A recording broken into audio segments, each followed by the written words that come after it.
Okay. ప్రభునందు ప్రియులారా, దేవుని మహాకృప కనికరం బట్టి మరోసారి దేవుని సన్నిధిలో వాక్య సందేశం ఇవ్వడానికి దేవుడు ఇచ్చిన భాగ్యాన్ని కొందరు తెలియజేస్తున్నాను. కృపగల దేవుడు సాయం చేయనట్లుగా దేవుని సన్నిధిలో చిన్న ప్రార్థన చేసుకుని ముందుకు వెళదాం. కృపగల మా తండ్రి, మీ గొప్ప నామమును బట్టి వందనాలు చెల్లించుకుంటున్నాను ప్రభా. నీ సన్నిధిలో నిలబడి మీ వాక్యం ధ్యానిస్తున్న కృపతో సాయం చేయమని ప్రార్థిస్తున్నాను. సర్వ ప్రపంచమును, సర్వ ప్రజలను, సమస్తను జ్ఞాపకం చేసుకుని కనికరించి కాపాడుచున్నందు స్తోత్రాలు ప్రభా. రాజులను, అధికారులను, నాయన మంత్రులను, ప్రధానమంత్రులను, తండ్రి ముఖ్యమంత్రులను, సిబ్బందిని సమస్తము కనికరించి నడిపిస్తున్నందునాలు ప్రభా. భూమి మీద ఉన్న సృష్టిని సమస్తము జ్ఞాపకం చేసుకుని ప్రతి అవసరం తీర్చి ప్రతి వ్యక్తిని కనికరిస్తున్నందునాలు చెల్లించుకుంటున్నాను. నీ రాజ్యంలో భాగముగా జీవించడం మనం నడిపించండి ప్రభా. మీకు భయపడి జీవించేవారు ఎన్నడూ విడిచిపెట్టలేదు నాయన. సర్వ ప్రపంచం ఆధీనం ఉన్నది నాయన. అలనాడు చరిత్ర ధ్యానం చేస్తున్నాం ప్రభా. ప్రస్తుత కాలం స్థితిలో సరిచేసుకుని నమ్మకత్వంగా బిడ్డలు మనం నడిపించమని ప్రార్థిస్తున్నాను. మీ వాక్య సందేశములు తండ్రి ధ్యానిస్తుండగా సహాయం చేయమని నజరేయుడైన యేసు నామమున అడిగి వేడుకొనుచున్నాను తండ్రి, ఆమెన్. ప్రభునందు ప్రియులారా, రాజు అయిన నెబుకద్నెజరు కళ అనే విషయాన్ని జ్ఞాపకం చేసుకుంటున్నాం. క్రీస్తు పూర్వం 539 సంవత్సరంలో రాజు అయిన నెబుకద్నెజరు తన పరిపాలన ఉండగా ఒక కళ కన్నాడు. దానియేలు గ్రంథం 2వ అధ్యాయంలో ఈ కళ ఉంది. నెబుకద్నెజరు తను ఏలుబడింది 2వ సంవత్సరం కలలు కనెను. అందుని గురించి అతడు మనసును కలతపడగా నిద్ర పట్టకుండాను. కాగా రాజు తాను కలిగిన కలను తను తెలియజెప్పడకు శకునగాండ్లను, గారడి విద్యగల వారిని, మాంత్రికులను, కల్దీలను పిలువనంపడని ఆజ్ఞగా వారు వచ్చి రాజు సముఖంలో నిలిచిరి. ప్రియులారా, రాజు వారితో, నేను కలగంటిని, ఆ భావమును ఆ కళాభావం తెలుసుకొనని నేను మనోవ్యాఖ్యల ముందు ఉన్నాననగా కల్దీలు, అరామీలు భాషతో ఇట్లనిది, రాజు చిరకాలము జీవించుగాక, కళ తమరి దాసులకు తెలియపరచుడి, మేము దాని భావమును, కళను దాని భావం మీకు తెలియజేయమని పక్షముగా ఉండడానికి మాకు సమ్మతముగా కనబడుచున్నదని చెప్పారు. ప్రియులారా, అయ్యా మీరు తుత్తినెత్తుని ఈ కళాభావం తెలియపరచినట్లయితే తుత్తినీళ్ళుగా చేయబడుదురు. మీ ఇండ్లను తెలియజేసినట్ల చూడండి, మీరు కళను దాని భావమును తెలియజేసిన ఎడల దానములు, బహుమానులు మీకు మహాఘనతగా నేను ఇస్తా. రాజు ఆ కళను తమరికి దాసులైన మాకు చెప్పినట్లా మేము దాని భావం తెలియజేస్తామని వారు చెప్పారు. ప్రియులారా, కానీ వాళ్ళు అన్నారు, రాజు కళను నేను చెప్పను, కళ మీరే చెప్పాలి, దాని భావం కూడా మీరే చెప్పాలన్నారు. లేని ఎడల చూడండి, బబులోను దేశంలో ఉన్న జ్ఞానులు, తత్వజ్ఞానులు, మాంత్రికులు, కల్దీలు ఉన్నట్టుగా మరి సమస్తం అందరూ కూడా వధిస్తాను నేను.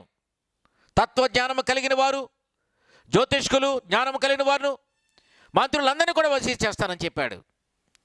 ఈ వార్త దానియేలుకు తెలిసింది. ప్రియులారా, చూడండి, ఈ వార్త అతను తెలియగానే జ్ఞానుల మీద అధికారిగా ఆయన ఉన్నాడు. ఈయనకంటే ఒక అధికారి ఉన్నాడు, అరియోకు అని ఉన్నాడు. అరియోకు దగ్గరికి వెళ్ళాడు. వెళ్ళి, రాజా, అయ్యా, రాజుగారు ఆజ్ఞ ఏంటి, ఇంత త్వరగా వచ్చింది, దీనికి కారణం ఏంటంటే కళ కన్నారు రాజుగారు. ఆ కళ కనింత నిద్ర పట్టట్లేదట, మనశ్శాంతి లేదంట ఆయనకి. ఆ కళ ఆయన మర్చిపోయినట్టున్నాడు. కళ చెప్పాలి, తన భావం చెప్పాలట. భావం కళ చెప్పకపోతే మరి జ్ఞానులందరినీ కూడా సంహరించమని చెప్పాడు. దాంతోపాటు మీరు కూడా అందులో ఉంటారని చెప్పాడు. అప్పుడు అన్నాడు రాజా, అయ్యా, ఈ విషయాన్ని రాజు దగ్గరికి వెళ్ళి మేము స్వయంగా మేము మాట్లాడతాం, విషయాన్ని వినవించుకుంటాం, మేము మాకు సమయం అడుగుతాం, సమయం అడిగి ఆకాశం ఉన్న దేవునికి విజ్ఞాపన చేస్తాం, ప్రార్థిస్తాం. మేము పరలోకమందున దేవుడు భూతల మీద జీవించే మనుషుల యొక్క స్థితిగతులు నెరవేర్చేవాడు ఆయనే. ఎవరి స్థితులు ఎలా మరచాలో, ఎవరికి ఏ స్థితి కలిగించాలో చేసేవాడు ఆయనే. కాబట్టి ఆయన మేము ప్రార్థించి అడుగుతాము, ఆయన ఇచ్చిన జవాబును బట్టి రాజుకి మేము విషయాన్ని తెలియజేస్తాం. కనుక మీరు మాకు రాజు సమక్షం తీసుకుని వెళ్ళినట్లయితే రాజు దగ్గర మేము మాట్లాడి సమయం తీసుకుని ఉంటాం అని చెప్పగానే అతడు వెంటనే విషయాన్ని రాజు దగ్గర తీసుకెళ్ళగానే రాజు దానియేలు పిలిపించాడు. మరి పిలిపించాడగానే అప్పుడు దానియేలు మాట్లాడాడు. దానియేలుకి సమయం ఇచ్చాడు. రాజు ఒప్పుకున్నాడు. ఒప్పుకున్న తర్వాత అతడు ఏం చేశాడండి, దానియేలు తన ఇంటికి పోయి తన స్నేహితులైన హనన్యా, మిషాయేలును, అజర్యాకును సంగతి తెలియజేసి, మీరు రాత్రి ప్రార్థన చేయండి, నేను కూడా ప్రార్థన చేస్తాను అన్నాడు. అసలు ఈ దానియేలు ఎవరు, ఈ హనన్యా, మిషాయేలు ఎవరు, అజర్య ఎవరు అంటే వీళ్ళు రాజు నెబుకద్నెజరు స్థానంలో యూదులు అంటే చెరపట్టబడి యోధుల్లో ప్రత్యేకించబడిన వారు నలుగురు. వీళ్ళు నలుగురిలో జ్ఞానియాలు, మంచి జ్ఞానము కలిగిన వాడు, తత్వజ్ఞానం మెరిగిన వాడు, దేవత లెక్క స్వరూపం కలిగిన వాడు, అతడు ప్రవక్త. వీళ్ళు నలుగురు ఉన్నారు. చూడండి, వీళ్ళందరిపైన అధికారిగా దానియేలు పెట్టాడు. దానియేలు కింద వీళ్ళందరూ ఉన్నారు. కానీ వీళ్ళ పైన అష్కనజుకు అప్పగించాడు ఈ బాధ్యత. అష్కనజు పిలిచాడు, ఎవరైనా తెలియదు, అందరూ కూడా వధించేయమన్నాడు. అంతే. దానియేలు ప్రార్థన చేశారు రాత్రి సమయంలో. దానియేలు రావడం గల కారణం ఏంటి? ఈ నలుగురు ఇక్కడికి ఎందుకు వచ్చారు? యూదులు చెరపట్టబడి వచ్చారు. ఇర్మియా 25:9 చెప్తున్నాడు, యూదులు ఇశ్రాయేలు దేవుని మరిచారు, ఆయన మాట వినకుండా ఇష్టానుసారం నడిచారు కాబట్టి అనేక విషయాలని హెచ్చరించిన, మందలించిన, ప్రవక్తలతో మాట్లాడినా కానీ వాళ్ళు ఏం చేశారు? దేవుని మాట తిరస్కరించి వాళ్ళ ఇష్టానికి వెళ్ళిపోయారు. ప్రియులరా, కారణం ఏంటంటే దేవుడు నిర్మించిన సృష్టిని, దేవుడు తయారు చేసిన సృష్టిని వాళ్ళు దేవతలుగా దేవుడు కొలుస్తున్నారు. ప్రియులరా, దేవునికి ఇష్టమైంది కాదు. ఆకాశ మహాకాశం సృష్టించిన దేవుడు, సమస్తం కలుగు చేసిన వాడు ఆయనే. ఆయన విడిచి ఆయన కలుగు చేసిన చెట్లని, రాళ్ళని, పర్వతాలని చూడండి, బొమ్మలు మనం కొలుస్తుంటే ఆయన ఇష్టపడతాడు. ప్రియులరా, ఆయన సహించేవాడు కాదు. దేవుని ఉగ్రత ఇశ్రాయేలు మీదకి వచ్చింది, యూదుల మీదకి వచ్చింది.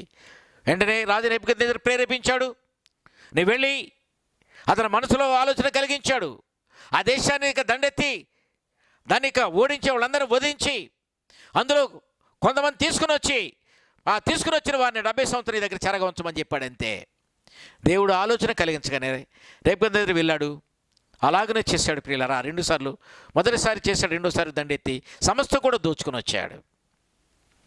దాంతోపాటు యెరూషలేము దేవాలయంలో ఉన్న బంగారము, వెండి, ఆ తలుపులకున్న వెండి బంగారం తీసుకుని పోయాడు. మందిరంలో, దేవుని ఆలయంలో, యెరూషలేము దేవాలయంలో మందిరంలో ఉపయోగించేటువంటి దేవుని మందిర పాత్రలు కూడా అతడు కూడా దోచుకుని పోయాడు. ప్రియులరా, ఇది ప్రత్యేకత. అతడు వెళ్ళి కొంతకాలమున తర్వాత అతడు రాత్రి అందు కళ కలిగింది. ఏంటా కళ అండి? దానియేలు కళ. అంతటా రాత్రి అందు దర్శనం చేత ఆ మర్మము దానియేలుకు ప్రార్థన చేశారు. దానియేలు, షడ్రకు, మెషాకు, అబేద్నెగో నలుగురు కూడా ప్రార్థన చేశారు. కానీ నలుగురు దానియేలుకు మాత్రమే దేవుడు తెలియపరిచాడు మర్మాన్ని. ఎట్లనగా, దేవుడు జ్ఞానబలములు కలవాడు, యుగములన్నిటను దేవుని నామం స్తుతించబడును గాక. ఆయన కాలంలో సమయంలో మార్చివాడే ఉండి రాజులను త్రోసివేసి నియమించేవాడే ఉన్నాడు. ఎవరు నియమించాలో ఆయన నియమిస్తాడు, ఎవరు ఉంచాలో ఉంచాడు, ఎవరు తీసేయాలో తీసేవాడు ఆయనే. వివేకులకు వివేకమును, జ్ఞానములకు జ్ఞానులను అనుగ్రహించేవాడు ఆయనే. ఆయన మరుగుమాటల మర్మములను బయలుపరచువాడు, అంధకారము సంగతులను తెలియపరచువాడు. వెలుగు యొక్క నివాసస్థలం ఆయన దగ్గర ఉంది. ప్రియులరా, మా దేవా, నువ్వు మాకు తెలియజేసావు నాయన. కలభావం రాత్రి సమయంలో తెలియజేసినందుకు నీకు వందనాలు. నిన్ను మేము స్తుతిస్తున్నాము తండ్రి అనే విషయాన్ని జ్ఞాపకం చేసుకుంటూ నలుగురు కూడా దేవునికి స్తుతులు చెల్లించారు. ప్రియులరా, చెల్లించిన తర్వాత వెంటనే ఉదయకాలం లేచి దానియేలు రాజు దగ్గరికి వచ్చాడు. రాజు ఎదురు నిలబడ్డాడు. అప్పుడు చెప్తున్నాడు దానియేలు 2:28-35 అంచె దినములలో కలుగుబోవు దానిని ఆయన రాజా నెబుకద్నెజరుకు తెలియజేసిన విషయాన్ని, రాజా తాము పడక మీద నుండగా చెప్తున్నాడండి. ఇక్కడ రాజుతో మాట్లాడుతున్నాడు. ఇక్కడ రాజా తాము పడక మీద నుండగా తమ మనసులో కలిగిన స్వప్న దర్శనములు ఏమనగా, రాజా ప్రస్తుత కాలం గడిచిన పేమట ఏమి జరుగునో అనుకుని తాము పడక మీద పరుండి మనోచింతకాల విచారిస్తున్నారు కదా, అది నిజమేనా? అవును అన్నారంతే నెబుకద్నెజరు. తమ తర్వాత ఏం జరుగుతుంది, తమర కాలం ఎలా ఉంటుంది, కాలాలు ఎలా జరుగుతాయి, ఎలా ఉంటుందో అని ఆలోచన చేస్తాడంట రాజు. అన్నీ కలిగినా కానీ మర్మములను బయలుపరచువాడు, కలువు దానిని తమరికి తెలియజేశాడు. రాబోయే కాలం గురించి నాయన మీకు తెలియపరిచాడు దేవుడు. రాజుకు తన భావమును తెలియజేయడం నిమిత్తము, తమ యొక్క మనసు యొక్క ఆలోచనలు తాము తెలుసుకునే నిమిత్తము అది బయలుపరచబడేను. అది మీ వరకే నాయన, అది మీకే తెలియపరిచాడు, అది ఎవరికే కాదు. అది ఏంటంటే, రాజా తాము చూచుండగా బ్రహ్మాండము ఒక మహాప్రకాశం గల భయంకరమైన రూపం గల దాని ఒక ప్రతిమ మీకు కనబడింది, మీ ఎదురుగుండా నిలబడింది. ఆ ప్రతిమ యొక్క శిరస్సు మేలి బంగారమై ఉన్నది, దాని రొమ్మును భుజములను వెండివై ఉన్నవి, దాని ఉదరమును తొడలు ఇత్తడివై ఉన్నవి, దాని మోకాళ్ళు ఇనుపవి, దాని పాదములు ఒక భాగం ఇనుపది, ఒక భాగం మట్టిదై ఉండెను. మరియు చేతి సహాయం లేక తీయబడిన ఒక రాయి ఇనుమును మట్టి కలిసిన ఆ ప్రతిమ యొక్క పాదముల మీద పడి దానిని తుత్తినులుగా విరగొట్టి తమకు కనబడింది కదా అని అన్నాడు. అవునన్నాడు రాజు. అంతటి ఇనుమును మట్టి ఒత్తడి వెండియు బంగారంను ఏకముగా దంచబడి కళ్ళములో చెత్తవలే వేయబడి అది ఎక్కడుండే స్థలము లేక గాలికి ఎగిరిపోయిందని కొట్టుకుని పోయిందట. ప్రతిమని విరగొట్టిన ఆ రాయి సర్వభూతలమును మహా చూడండి పర్వతముగా కనపడింది. అదేనా కలని అన్నాడు. వెంటనే అవును చెప్పాడంటే రాజు, రాజా ఆ బంగారు శిరస్సు మీరే కదా. ప్రతిమ ఒక మానవ స్వరూపంగా ఉంది, అది భయంకరంగా ఉంది, మంచి భయంకర రూపంగా కనబడింది. ఎదురు నిలబడింది ఆ ప్రతిమ. ఆ తల యొక్క భాగము బంగారంతో ఉంది, ఆ భాగం మీరే, అది మీ పరిపాలన జరుగుతుంది ప్రియులరా అని తెలియపరిచాడు రాజుకి. రెండోదిగా చూస్తే దాని రొమ్ము భుజము వెండిగా కనబడుతుంది కదా. అవునన్నాడు రాజు. అది అయ్యా తమరి తర్వాత మాదీయ పారశీక రాజులు ఈ యొక్క రాజ్యాన్ని ప్రపంచాన్ని పరిపాలన చేస్తారని చెప్పాడు. తర్వాత దాని ఉదరమును తొడల గురించి చెప్పాడు. అవి ఎత్తడివి కదా అని అడిగాడు. అవునన్నాడు. అవి గ్రీకు రాజ్యము, గ్రీకులు పరిపాలన చేస్తారు, గ్రీకు రాజు అలెగ్జాండర్ పాలనలో అది సాగుతుందని చెప్పాడు. తర్వాత దాని మోకాళ్ళు ఇనుపగా ఉంటాయి, అంటే తొడల నుంచి కింద భాగంలో ఇనుపుగా మోకాళ్ళు ఉంటాయి. ఆ మోకాళ్ళు ఇనుపది మట్టిది కలిసి ఉంటుందట. చేతి సహాయం లేక ఒక రాయి ఇనుమును మట్టిను కలిసిన పాదముల మీద పడి దాని పాదములు తుత్తినులుగా చేస్తుందంట. రోమా చక్రవర్తి కాలంలో రోమా పరిపాలన ఎలా చూపించాడు ఆయన?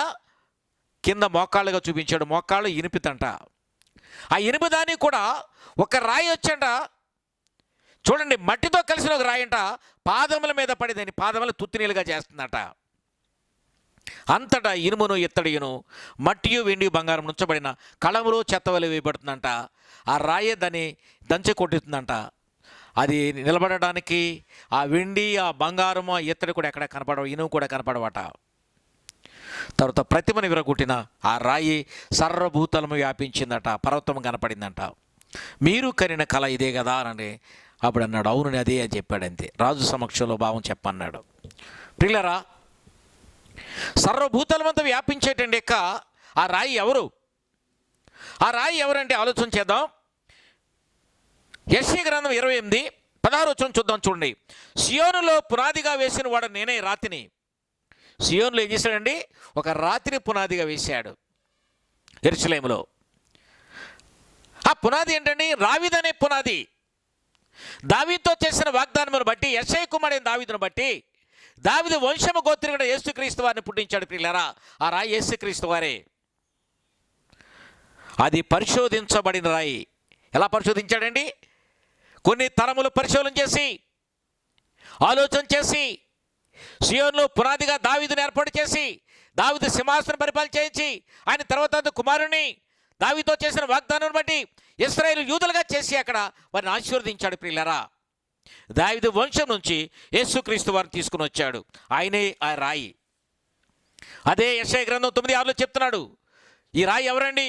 ఎలా అనగా మనకు శిశువు పుట్టెను, అతని భుజం మీద రాజ్యభారముండును, ఆశ్చర్యకరుడు, ఆలోచనకర్త, నిత్యుడగు తండ్రి, బలవంతుడైన దేవుడు, సమాధానకర్త అని అతని పేరు పెట్టబడిన. ప్రియులారా, ఎన్ని టైటిల్స్ ఉన్నాయండి ఈయనకి, యేసుక్రీస్తు వారికి. చూడండి, రాజ్యభారం ఆయన మీద ఉంటుందంట. భూలోక ప్రపంచమంతా ఆయన భారం మీద ఉంటుందంట.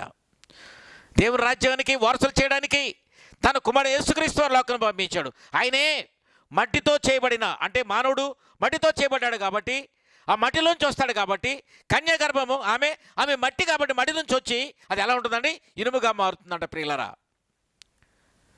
దేవుని ఆత్మ ఇనుము.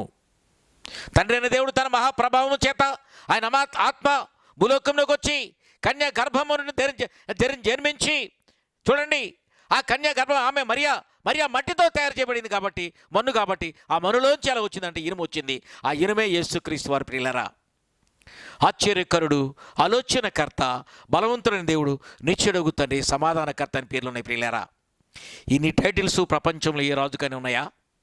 ఆశ్చర్యకరుడు అంటే ఆయన మానవ సమ్మేళనంతో జన్మించిన వాడు కాదు, కేవలం పరిశుద్ధాత్మ ద్వారా జన్మించిన వాడు. ప్రపంచంలో జన్మించిన వారు ఎవరు ఉన్నారా? ఎవరో లేరు. రెండోది, ఆలోచనకర్త అంటే జరిగేది జరగబోయేది అన్నీ కూడా తెలిసిన వాడు. మూడోది, బలవంతుడి, ప్రపంచంలో బలాదిగా సమస్తమును కూడా బలం కలిగిన వాడు. నాలుగోది, నిత్యుడగు తండ్రి, సదాకాలం ఉండేవాడు. ఐదవది, సమాధానకర్త అధిపతి అని అతని పేరు పెట్టబడింది. పిల్లరా, ఇదే ఆ రాయి. నేను దావీదు యొక్క తాళపు చెవి ఉంటున్నాడు ఇక్కడ. యెషయా గ్రంథం 22:20 చెప్తున్నాడు చూడండి. నేను దావీదు ఇంటి తాళపు అధికార భుజమును అతని భుజం మీద నేను ఉంచాను, అంటే యేసుక్రీస్తు వారిని. దావీదు వంశం నుంచి వచ్చాడు ఆయన. అతడు తీయగా ఎవడను మూయజాలడు, అతడు మూయగా ఎవడను తీయజాలడు ప్రియులారా. అతడే యేసుక్రీస్తు వారు. ఆ రాయి ఎటువంటిదండి? సర్వాన్ని కూడా, బంగారాన్ని, వెండిని, చూడండి ఇత్తడిని దంచి పొడుగా చేస్తుందంట. ఇనుమును కూడా దంచి పొడుగా చేస్తుందంట. చేసి దానికంటే బలమైన ఇనుముగా వస్తుందంట. ఎక్కడి నుంచి వస్తుందండి? మట్టిని రాయి కలిసి ఉంటుందండి పాదాలు. ఆ పాదాలే యేసుక్రీస్తు వారి ప్రియులారా. నశించిన దానిని వెతికి రక్షించిన మనుష్య కుమారుడు లోకంలోకి వచ్చాడు. ఆయనే యేసుక్రీస్తు లోకంలోకి వచ్చి సర్వలోకము ప్రజలకు సువార్తను అందించి మరి ఆయన సిలువేయబడి తండ్రి రాజ్యమునకు ఆయన ఆశీనుడున్నాడు ప్రియులారా. వెళుతూ పరిశుద్ధాత్మను అప్పగించి వెళ్ళాడు. ఇవాళ మనం ఆ రాయి ఎవరైనా విషయాన్ని జ్ఞాపకం చేసుకుంటూ మన ఆత్మలు సరి చేసుకుని, కాలములు ఆయన చేతిలో ఉన్నాయి, రాజులు ఆయన చేతిలో ఉన్నారు, అధికారమైన చేతిలో ఉంది, బలమైన చేతిలో ఉంది, సృష్టి ఆయన చేతిలో ఉంది, సర్వం మనము కూడా చేతిలో విషయాన్ని జ్ఞాపకం చేసుకోవాలి ప్రియులారా. అంచె దినములో రాబోయే కాలంలో ఏం జరుగుతుందో ఆయన ముందుగా దానియేలు ప్రవక్త తెలియపరిచాడు, రాజా నెబుకద్నెజరు తెలియపరిచాడు. దాని భావాన్ని వివరించడానికి ప్రవక్తనే దానియేలు తెలియపరిచాడు ప్రియులారా. అంత్యకాలం సమీపం ఉంది కాబట్టి రాబోయే కాలం ఒకరిని తప్పించుకోవడానికి ప్రతి ఆత్మను సరిచేసుకుని దేవుని వైపు చూసి చూడండి రక్షణ పొంది ఆయన బిడలే కొనసాగడానికి మనం సిద్ధపడదుము గాక. దేవుడు మాటలు దీవించును గాక. ఆమెన్.